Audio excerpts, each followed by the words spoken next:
Cage boiler farming आपण मैंने आजिका डेट्रे जो परिमाण रे तसुर रेट देखागला कम से कम 4 टंका रु 5 टंका प्रति किलो पिछा। तो माननीय आपण को प्रति बाड़ पिछा किले तसुर व्यवहार होता है। तो से लगी आपण चाहिए स्वल्प विनियोग अथवा स्वल्प खर्च रे आपण यहीपरि क्लेज फार्मिंग बन पारे जहाँद्वारा आपण बहुत फायदा भी एथिरे अच्छी।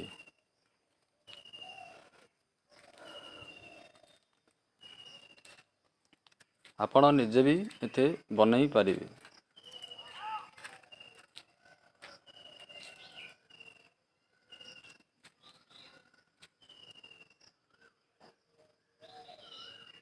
ना चषर झंझट ना लेबर झंझट, काम करवा भी अति सहज।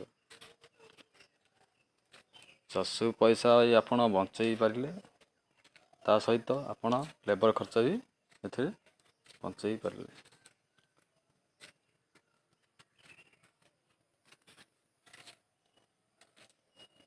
देखो मोर यही पूरा बाउंस आउ जाली रे तैयारी हो जाए टोटाली केज मोर दुईटा स्वेटर मुझे दुईटा केज बनई। एटा गोटे प्रकार केज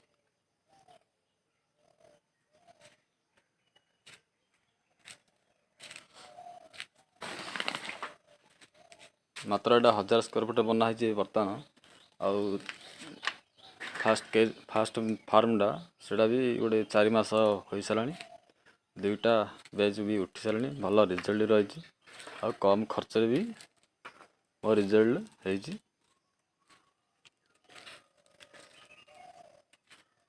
कम से कम गोटे लट्रे आपण 10 ରୁ 12 हज़ार मोर माने खर्चटा सेव हो पार। आप चाहिए भी आज डेट्रे करें खर्च भी बंचई पारे।